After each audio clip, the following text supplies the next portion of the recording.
The signal from nowhere. Jack Nolan was a cargo pilot. He worked alone, moving supplies between distant planets. His ship, the Star Raven, was old but strong. Jack liked quiet space. No noise, no people, just stars and silence. One day, far beyond charted space, Jack took a new route to save fuel. It was risky.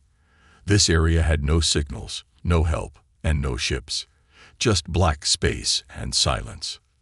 Then something strange happened. His radio crackled.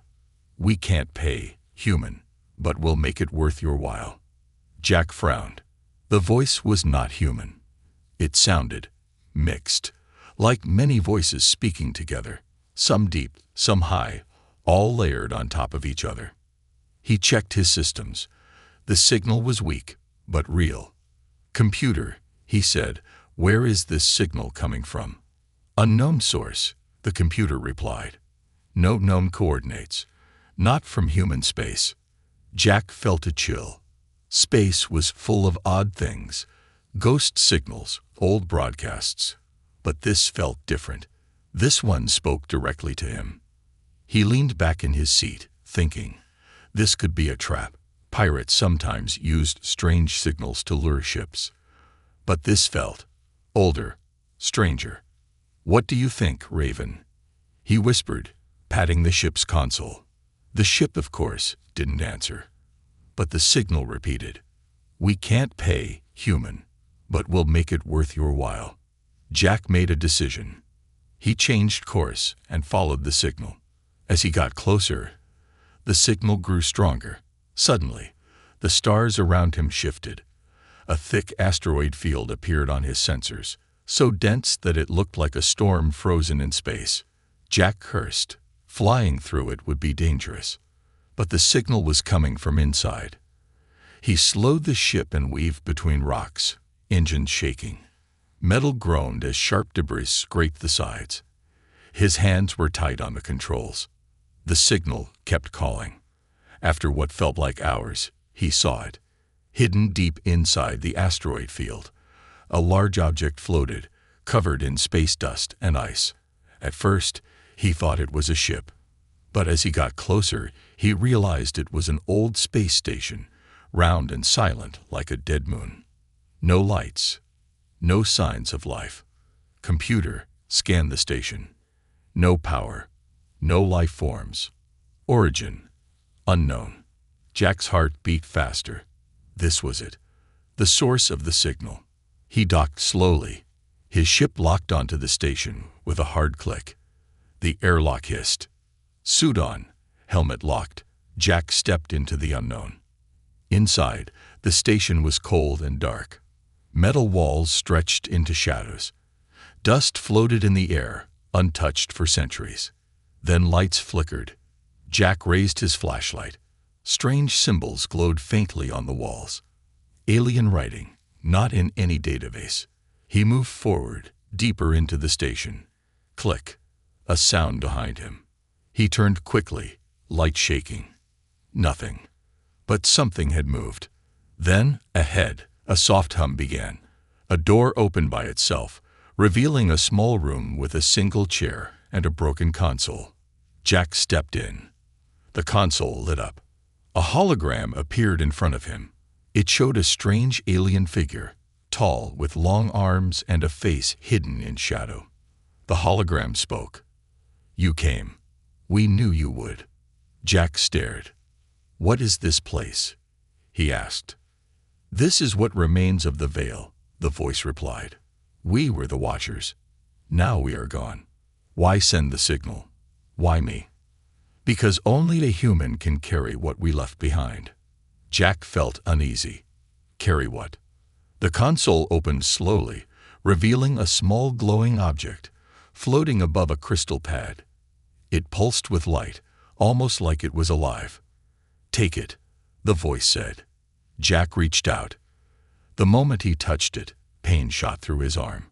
The object melted into his skin, vanishing. He screamed. But then, silence. He looked at his hand. No burns, no blood. But he felt different. Something was inside him now. A hologram flickered. They will come for it. For you. Run, human.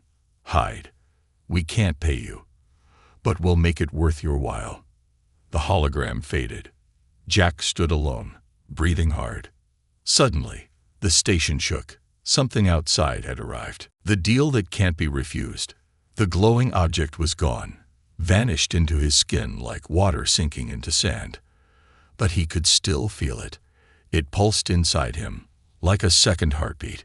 Warm, silent, waiting. Behind him, the alien station groaned. Metal twisted. Dust fell from the ceiling. The floor shivered under his boots. Someone, or something, had arrived. Jack grabbed his scanner and ran back through the corridor, helmet light bouncing on cold metal walls. As he reached the docking bay, he saw the red warning lights flashing on his ship's panel. Movement detected outside. Unknown ships. Great, he muttered, climbing into the Star Raven. He disconnected from the station, pulled back on the controls, and blasted away from the asteroid field, dodging rocks like bullets. But it was too late. 2 dark ships followed him. No markings, no signals, and too fast to be pirates. Computer, Jack said. Evasive maneuvers. The ship spun, engines screaming. Jack felt the pressure on his chest as the Raven raced between asteroids, but the enemy ship stayed close, too close. Suddenly, the thing inside him reacted. His vision blurred for a second. The ship's interface flickered. Then, without touching anything, Jack saw his own ship fire back. But he hadn't given the order. Plasma blasts hit one enemy ship, tearing it apart in a silent explosion. Jack stared. What the hell? The second ship turned and fled.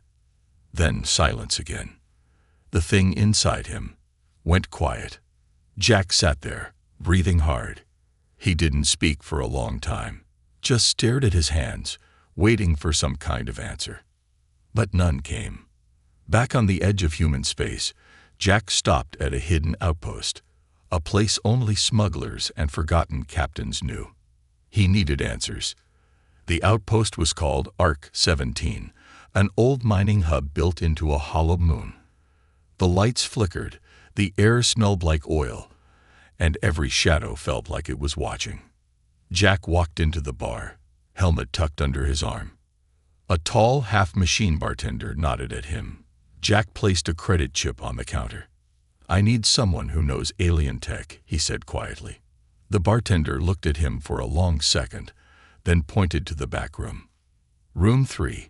She might help you, or kill you. Jack didn't like the sound of that, but he went. Inside, a woman sat in the dark, surrounded by floating screens. Her eyes were silver. Not normal silver, glowing silver. She looked human, but Jack knew better. You brought something, she said before he even spoke. Something old. Something. Not from here. How do you know? Because it's speaking to me too. Jack froze. You hear it? She nodded. Only echoes. But you're the carrier. What does that mean? The woman stood slowly. It means you're the only one who can survive what comes next. Later that night, Jack sat alone in his ship. The woman, her name was Senya, gave him information, but not peace. She told him the object wasn't just alien. It was a key. Not to a door. Not to a weapon. But to something buried. What do they want from me?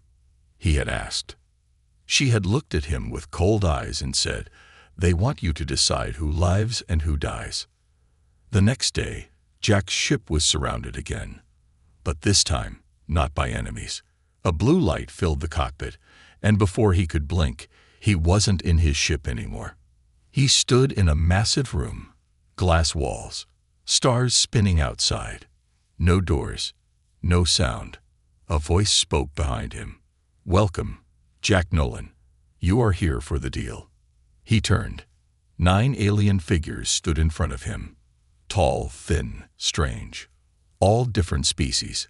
Glowing skin, moving eyes, robes that floated in the air. Jack had heard of them before. A rumor. A myth. The Council of Nine. Secret rulers of the galaxy. They spoke together. One voice. You carry the last signal of the predecessors. Who? Jack asked. The ones who came before all of us. The builders. The watchers. The ones who made the first stars. Jack shook his head. I didn't ask for this. But you accepted the object. And now, the game begins. What game? Every species wanted the key. We fought. We killed. But the predecessors made a rule. Only a human may carry it. Only a human may unlock its purpose. Jack took a step back. I don't want this. Too late. You carry the choice now. And others will come. They will kill for it. Some will beg. Some will lie. But in the end, they all leaned closer. You will decide what becomes of all life in this galaxy. Jack felt the key inside him warm again. It pulsed harder, brighter. He looked out the glass wall, toward the endless stars. Why me? He asked softly. The council replied. Because you are human, and humans always choose something no one expects. Back in his ship, Jack woke up gasping. No sign of the council. No proof it was real. Except one thing. A mark, glowing on his arm. The same symbol from the alien station. And outside his window, more ships were coming. They were right to fear us. Not because he didn't try, but because every time he closed his eyes, he saw stars burning and planets dying. His body felt heavier now. Not tired, just changed. Faster reflexes, sharper vision. Thoughts came quicker, like his brain was racing ahead of time. But the worst part, he was starting to hear things that weren't there. Not voices, not sounds. Thoughts, alien thoughts, foreign memories, things that couldn't possibly be real. He wasn't alone anymore. After escaping the Council of Nine, Jack decided to hide. He jumped from system to system, never staying more than a few hours. He changed his ship's ID code, his voice signature, even his own face using black market tech. But no matter where he went, someone always found him. Not human, not alien, something else, something wrong. One night, deep in a derelict moon base, Jack finally confronted one of them. It wore a human face, but the eyes were wrong. Wide, black, too still. You carry it, the thing said in a soft voice. Jack raised his weapon. Who are you? The thing smiled. We were left behind, guardians of the gate. And you, Jack Nolan, are the mistake they warned about. Before Jack could react, the creature lunged. But Jack didn't pull the trigger. The key reacted first. A flash of light exploded from his hand. Pure energy. The creature screamed, not in pain, but in fear, then collapsed into ash. Jack stood frozen, hands still glowing. He hadn't fired. He hadn't even moved. Hours later, Jack sat in silence, staring at his fingers. He could still feel the heat from the blast. His heart was calm, too calm. What am I becoming? He whispered. No answer. But then, a whisper in his mind. You are not becoming. You are awakening. He needed answers. Real ones. Not visions, not alien riddles. Truth. So he returned to Senya, the half-machine woman who had once helped him. She wasn't easy to find, but nothing was hidden from Jack anymore. The key inside him guided him like a compass through shadows. He found her deep inside a broken city orbiting a dead sun, a forgotten place, a graveyard of technology. She looked at him like she already knew. You used it, she said, didn't you? Jack nodded. It saved my life. No, she said softly. It saved itself. Senya led him to a sealed vault. Old tech. Forbidden knowledge. She placed her hand on a scanner. Metal hissed open. Inside was a floating crystal sphere showing a hologram of the galaxy. What is that? Jack asked. Senya spoke slowly. This is what the predecessors feared, and what the council tried to hide. Not all humans are dangerous, Jack, but some. She pointed to a red dot on the map. Earth. Some are built for war, and they don't even know it. The sphere zoomed in, showing Earth from above. Beneath the surface, hidden miles underground, was something massive. Circular. Alive. What is that? Jack whispered. A vault, Senya said. A prison. And the key you carry unlocks it. What's inside? Senya looked him in the eyes. The truth about why humans exist. Suddenly, alarms rang across the city. They were under attack. Ships, not alien, not human, descended from orbit. Jack and Senya ran. As they reached the exit, Jack stopped. A voice in his head whispered again, "Don't run. Show them why they fear you." He turned around, eyes glowing now, not normal glow, but a soft golden light. He raised his hand. No weapon, just will. And the ships above him began to shake. Metal bent. Engines roared. Glass cracked. Senya screamed, "Jack, what are you doing?" But Jack wasn't doing anything. The key was. A pulse of invisible energy rippled through space. The ships exploded midair, without fire, without sound. Ashes fell like rain. Senya stared at him in terror. "You're not human anymore." Jack didn't answer. He wasn't sure if she was right. Later, Jack sat in the ruins of the outpost. He looked up at the stars, quiet again. "Why me?" he asked the sky. The key pulsed inside him. And then, a memory, not his own, played in his mind. A group of alien scientists, old, wise, afraid. They stood before a floating object. The key. "We've failed," one said. "No species can hold the power. They all become corrupted." Another spoke.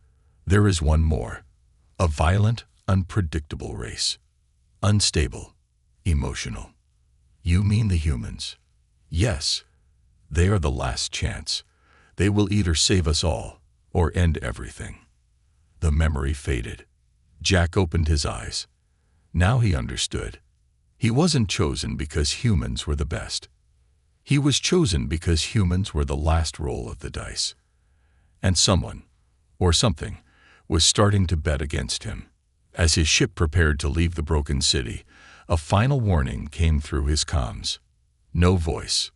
Just text. "You've been activated, Jack."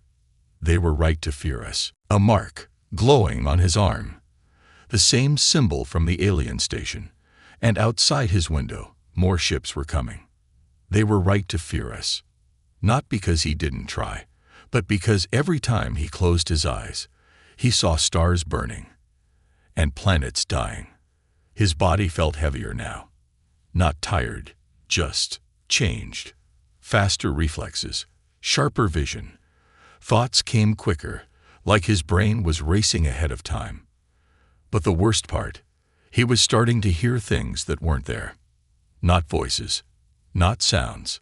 Thoughts, alien thoughts, foreign memories, things that couldn't possibly be real. He wasn't alone anymore.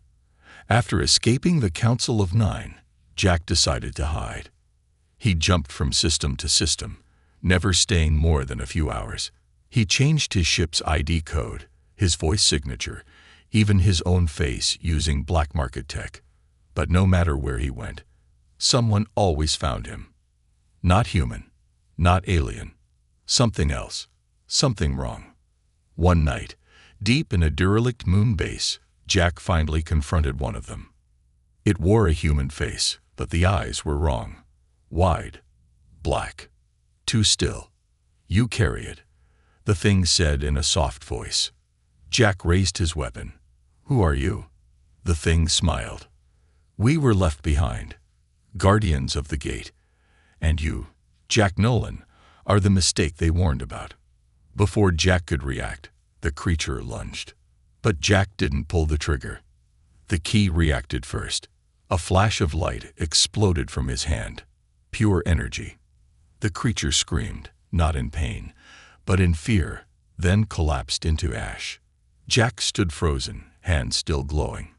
He hadn't fired. He hadn't even moved. Hours later, Jack sat in silence, staring at his fingers. He could still feel the heat from the blast. His heart was calm, too calm. "What am I becoming?" he whispered. No answer. But then, a whisper in his mind. "You are not becoming. You are awakening." He needed answers. Real ones. Not visions, not alien riddles. Truth. So he returned to Senya, the half-machine woman who had once helped him. She wasn't easy to find, but nothing was hidden from Jack anymore. The key inside him guided him like a compass through shadows. He found her deep inside a broken city orbiting a dead sun, a forgotten place, a graveyard of technology. She looked at him like she already knew. "You used it," she said. "Didn't you?" Jack nodded. "It saved my life." "No," she said softly. "It saved itself." Senya led him to a sealed vault. Old tech, forbidden knowledge. She placed her hand on a scanner. Metal hissed open. Inside was a floating crystal sphere, showing a hologram of the galaxy. "What is that?" Jack asked. Senya spoke slowly. "This is what the predecessors feared, and what the Council tried to hide. Not all humans are dangerous, Jack, but some."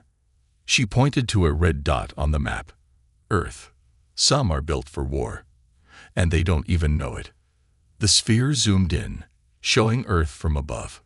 Beneath the surface, hidden miles underground, was something massive, circular, alive. "What is that?" Jack whispered. "A vault," Senya said. "A prison. And the key you carry unlocks it." "What's inside?" Senya looked him in the eyes. "The truth about why humans exist." Suddenly, alarms rang across the city. They were under attack. Ships, not alien, not human, descended from orbit. Jack and Senya ran. As they reached the exit, Jack stopped. A voice in his head whispered again, "Don't run. Show them why they fear you." He turned around, eyes glowing now, not normal glow, but a soft golden light. He raised his hand. No weapon, just will. And the ships above him began to shake. Metal bent. Engines roared. Glass cracked. Senya screamed, "Jack, what are you doing?" But Jack wasn't doing anything. The key was. A pulse of invisible energy rippled through space. The ships exploded midair, without fire, without sound. Ashes fell like rain. Senya stared at him in terror. "You're not human anymore." Jack didn't answer. He wasn't sure if she was right.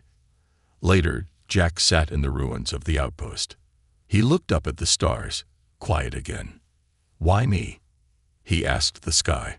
The key pulsed inside him. And then, a memory, not his own, played in his mind. A group of alien scientists, old, wise, afraid. They stood before a floating object. The key. "We've failed," one said. "No species can hold the power. They all become corrupted." Another spoke. "There is one more, a violent, unpredictable race. Unstable, emotional." "You mean the humans?" "Yes, they are the last chance.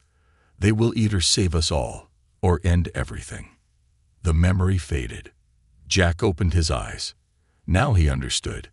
He wasn't chosen because humans were the best. He was chosen because humans were the last roll of the dice. And someone, or something, was starting to bet against him. As his ship prepared to leave the broken city, a final warning came through his comms. No voice. Just text. "You've been activated, Jack." They were right to fear us. The Council of Nine. A missing person alert in human space. A high-value target tag in alien systems. A galactic-level threat on secret military networks. But none of them understood why they were hunting him. Not truly. All they knew was this: he had the key, and the key had chosen him. Jack didn't run anymore. He couldn't. The key wouldn't let him. It whispered. It led. It pulled him toward a place humans were never supposed to go. A place not marked on any star chart. A place even the most powerful species feared. The Veil Quadrant. The Veil was a dead zone. A stretch of space blacker than black. Light bent around it. Signals disappeared inside it. No ship had ever returned. Until now. Jack's ship, the Star Raven, drifted slowly into the darkness. No stars. No planets. Just thick, silent space. "Are we inside something?" Jack whispered. The ship's computer didn't answer. Because it was offline. Every system had gone dark the moment they crossed the edge. Jack was flying blind now. Yet somehow he knew the way. His hands moved the controls without thought. His mind buzzed with coordinates he'd never seen before. After what felt like hours, something appeared in front of him. A ring. Not a natural one. A structure. Ancient. Massive. Floating in the dark. As wide as a moon, shaped like a wheel, covered in symbols no human had ever written. This was no ordinary station. This was the council seat. Jack docked. No alarms. No guards. No lights. Just silence. He stepped out in his suit, boots echoing on the cold floor. As he walked through the corridors, he realized the material under his feet wasn't metal. It was grown. Alive. Humming softly beneath each step. He reached a vast chamber. Round. Smooth. Stars above. A single platform in the middle. And then they appeared. 9 figures. Some tall, others small. Some floating, some rooted to the ground. No two were alike. These were the Council of 9. 9 species who secretly ruled the galaxy since before human life began. They had seen empires rise and fall. They had ended wars with a word. They had destroyed whole planets for balance. And now, they were looking at Jack, a human, an accident, a danger, a prophecy. "You have something that does not belong to your kind," one of them said, its voice like wind over glass. Jack stood still. "I didn't steal it." "No," another replied, softer, older. "It chose you. That is worse." "Why?" Jack asked. "What is this key, really?" The 9 looked at each other. Some turned away. Finally, one spoke. "Long ago, before us, before your kind, before time as you understand it, there were the first ones, the builders of the stars, the architects of gravity, the creators of life. The predecessors," Jack whispered. The council nodded. They seeded the galaxy. They watched. They studied. And when they saw all species fail, they created one last test. "The key," Jack said. "Yes," they replied. "The key to unlock a truth no species could handle. To awaken a force sleeping beneath creation itself." Jack frowned. Why would they do that? A pause. Then one of them leaned forward, shadow falling over Jack. Because they knew something terrible was coming. Something that feeds on galaxies. Something even they could not destroy. "What is it?" Jack asked. The room dimmed. No one answered. Only fear passed between the 9. Finally, one said quietly, "It has many names, but we call it the hunger." Jack's heart raced. "So, you want the key to stop it?" Another shake of heads. "No," they said. "We want it never used. The moment it is activated, the hunger will sense it, and it will begin moving." "Then why did you let the predecessors hide it?" "We didn't," one growled. "We tried to destroy it. We failed." Jack stepped back. "So why bring me here? To threaten me?" A long silence. Then the council did something unexpected. They offered him a deal. "Give us the key," one said, "and we will give you anything. A new identity. Protection. Your own planet. Anything you desire. Jack looked down at his hand.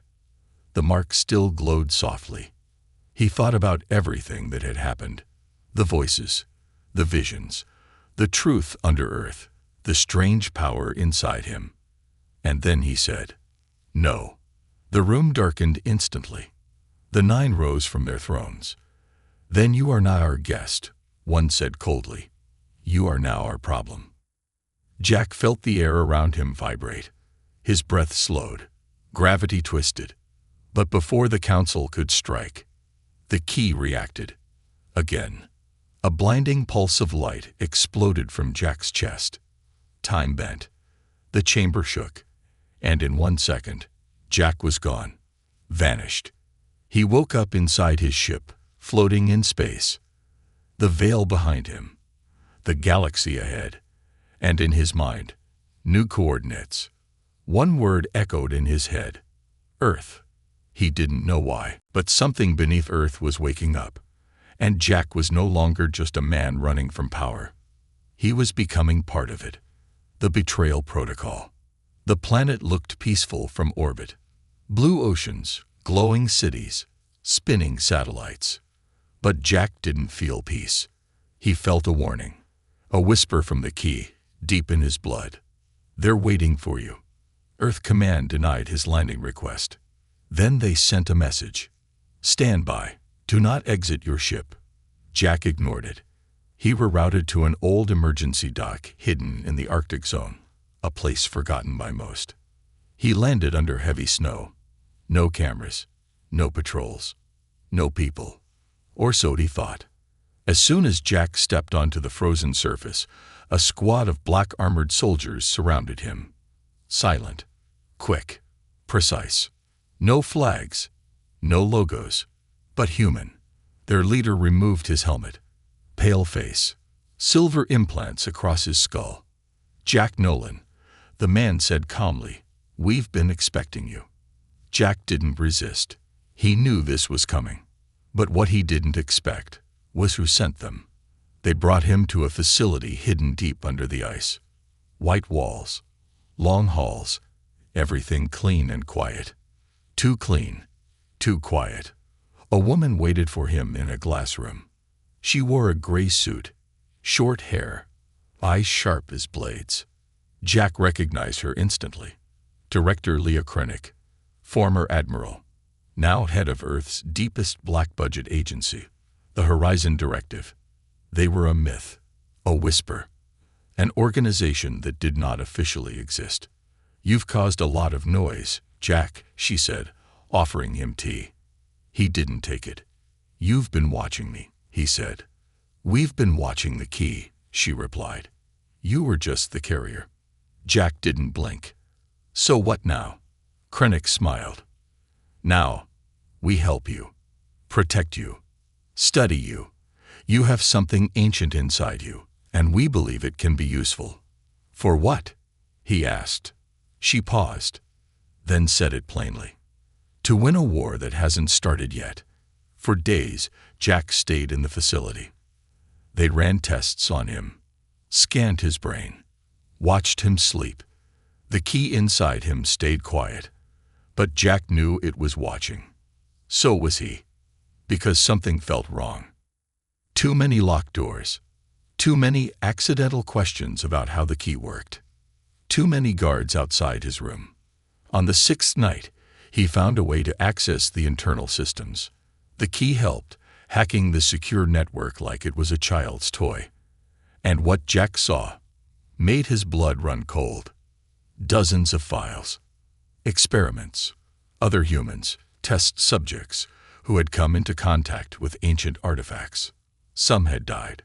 Some had gone mad. Some had been silenced. And buried beneath the final folder was a protocol. A last option. Termination if subject becomes unstable. Jack didn't sleep that night. The next morning, Krennic came to see him. She smiled. "How are you feeling?" Jack smiled back. But it wasn't his smile. It was the keys. "You're not going to kill me, are you?" he asked. She froze for a second, then kept smiling. "Of course not, Jack. You're valuable. He leaned forward. So were the others, before you terminated them. Her face hardened. Then she said 3 words that changed everything. Activate betrayal protocol. Alarms screamed. The glass walls turned red. Gas filled the room. Jack collapsed, coughing, vision blurring. Knees hit the floor. The guards rushed in, weapons drawn. But before they touched him, the key woke up. Jack's eyes turned gold. His skin glowed like fire under glass. His scream shattered the walls. Every screen in the facility went black. Every weapon melted. The guards froze, unable to move, held in place by invisible pressure. Director Krennic backed away, trembling. "What are you?" she whispered. Jack stood up, eyes burning. And the key spoke through him. "You were never meant to hold the future in a cage." He lifted his hand. The entire facility shook. Walls cracked. Gravity shifted. Jack could have destroyed them all. But he didn't. He turned and walked out, calmly, like a storm in human skin. As he reached the surface, snow began to fall. His ship waited. The key gave him new coordinates. Not in space, but beneath the crust of Earth, a hidden vault, an ancient machine, something sleeping. And now, it was calling him. As Jack flew away, a final message blinked on the ship's screen. Transmission received. Source: unknown. Message: the first lock is broken. The second awakens soon. Jack stared at the stars ahead. "Let them come," he said. "They have no idea what's coming back." When gods sleep, beneath the surface of Earth, something was breathing. Not like lungs. Not like a human. Something deeper. Older. Buried before the first city was built. Before the first word was spoken. And now, after thousands of years of silence, it was starting to wake up. Jack Nolan stood inside a massive underground chamber, carved into the stone of the Earth's crust. No map had led him here. No satellite had ever seen this place. The coordinates had come directly from the key, whispered into his mind like a dream that wouldn't fade. The journey down had taken hours. Abandoned tunnels, sealed vaults, corridors so old the air felt fossilized. But now, here he was, at the edge of something not made by humans. The chamber pulsed with soft golden light. Walls made of smooth black stone curved in impossible angles. Symbols moved across them like living ink, words that changed when he blinked. At the center of the chamber was a cradle, not for a baby, for a being. 10 stories tall, half machine, half organic, sleeping upright inside a shell of crystal and metal. Jack stepped closer, and the key inside him started to hum. Then it happened. The being opened its eyes. They were not human. They had no pupils, no whites, just depth, a swirling storm of galaxies in each eye. The chamber dimmed. The air thickened. Jack couldn't move, couldn't speak. He felt seen. Not just his body, not just his mind, but his entire timeline. His past, his future, every version of him. This thing was looking through his soul like it was a book. Then it spoke, but not with sound, with thought. A voice that filled the inside of Jack's skull. "We dreamed of your kind in our final hours." Jack swallowed hard. "You're one of the predecessors?"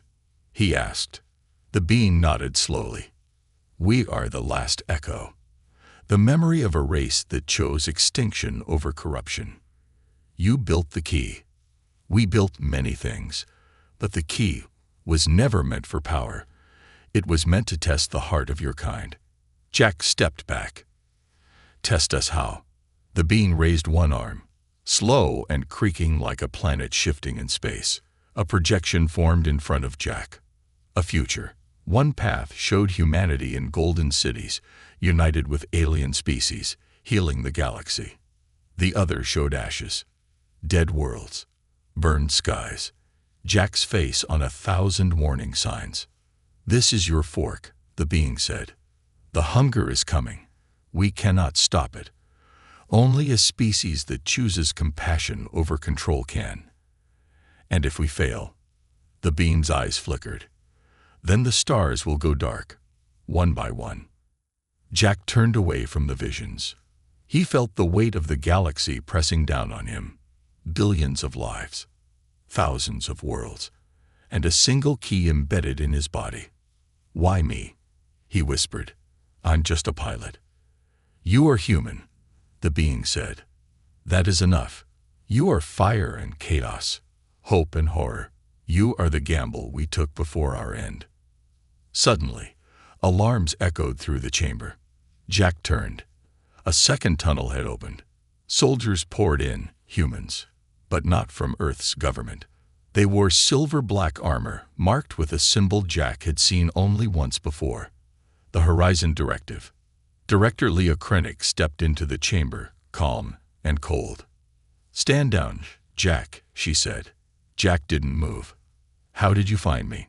She smirked. "We never lost you. You think you're ahead, but we built the board you're playing on." She looked at the sleeping being. "That is what we came for." Jack shook his head.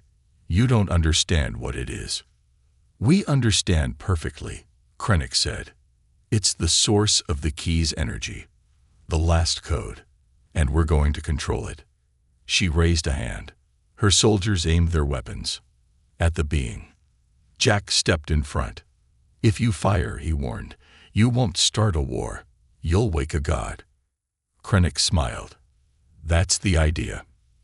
Then, the lights went out. A low hum began. The being opened both hands. Light poured out. Symbols floated in the air like fireflies. The ground shook. Jack felt it first. Not fear, not anger. Something worse. Remembrance. The key inside him reacted. His chest burned. His eyes rolled back. And then, he saw the birth of the key. He saw the destruction of the first stars. He saw the hunger devouring galaxies like insects in flame. He saw the future, his future, and it was not human anymore. He dropped to his knees, gasping. The being looked down at him, voice thundering now. "The second lock is broken. The vault is opening. And the final test is near." Above ground, across Earth, strange signals began to broadcast. Devices stopped working. Stars in the sky shifted. People all over the world began to dream of the same thing: the giant eye, opening beneath their feet. We make our own worth. The world was changing. Not slowly, not quietly. All at once, satellites stopped spinning. Stars above Earth shifted places. Animals fled forests with no reason. Children woke up crying, whispering the same words in different languages. The eye is opening. Governments denied it. News anchors laughed nervously. Scientists faked calm. But deep beneath the ground, where the crust of the Earth was cracking like old bones, something ancient was no longer sleeping. Jack Nolan stood at the center of it all. Below the Arctic, inside the hidden vault, beside the being known only as the Echo, the last living mind of the predecessors. Behind him, Horizon Directive agents held weapons aimed at both Jack and the sleeping god. Director Leah Krennic was no longer calm. She was scared. "What's happening?" she shouted. "What did you do?" Jack didn't answer. His eyes were glowing, his body shaking. The key inside him had gone fully active. It wasn't just a tool now. It was alive. Then, the voice returned. Not Jack's. Not the Echo's. Something older. Something vast. "You opened the second lock. Now we choose." The chamber split open. Walls peeled back like petals. Stone turned to light. Gravity twisted. Beyond the vault was a void. Not space, not sky. A realm between time. A memory place. A courtroom of gods. And Jack was standing on the center platform. He was no longer just a man. He was the carrier. Beings appeared around him. Not bodies, not flesh. Consciousness shaped into form. They were the ones who came before even the predecessors, creators of creators, watchers of stars. The architects. One stepped forward. Its face shifted endlessly. Man, woman, beast, light, shadow. You have carried the final key. You have seen death. You have seen choice. Now, Jack Nolan, we offer you the final option. Jack's voice was hollow. What option? The architect raised a hand. Two visions appeared in the air. In one vision, Earth leads the galaxy. Peace, unity. Humanity shares its chaos, creativity, and courage. Other species evolve beside them. Jack lives. The key is passed down. But somewhere far away, the hunger stirs, because the key remains alive. And eventually, it will call again. In the second vision, Jack gives up the key, lets the vault closed forever. The knowledge dies with him. Earth returns to silence. No hunger, no awakening. But humanity never reaches the stars. They never understand what they could have been. They become ordinary. Jack clenched his fists. Both paths came with a price. The architect spoke. We cannot choose for you. Our time is long past. But we will honor your decision and seal the truth forever, based on what you decide in this moment. Jack turned to them. His voice cracked. Why me? The answer was soft. Because only your kind asks that question. Back in the vault, Director Krennic screamed into her comms. Pull him out. Now. But the soldiers had dropped their weapons. They were staring at Jack, unable to move, tears in their eyes, memories pouring into their minds that weren't their own. Memories of other lives. Other versions of Earth. Other failures. They knew this wasn't just a man. This was a test. For all of them. Jack looked up at the architects. He didn't give a speech. He didn't explain his thoughts. He simply said one sentence. We'll make our own worth. And then he did something no one expected. He broke the key. Light exploded. The architects vanished. The vault collapsed. The visions ended. And Jack Nolan was gone. But the world remembered. The sky returned to normal. The hunger didn't come. The stars realigned. And humanity. They changed. They didn't remember Jack's name. But they remembered his feeling. That somewhere, once, someone gave them a choice. And they had been worth it. Epilogue. Years passed. Earth built new ships. This time, not for war. They explored deeper. Not to conquer, but to learn. Somewhere out there, beyond the edges of the known galaxy, a probe recorded a strange reading. A pulse. Golden. Heartbeat-like. No signal. No source. No explanation. Just one message left in its data core. We weren't paid, but it was worth it.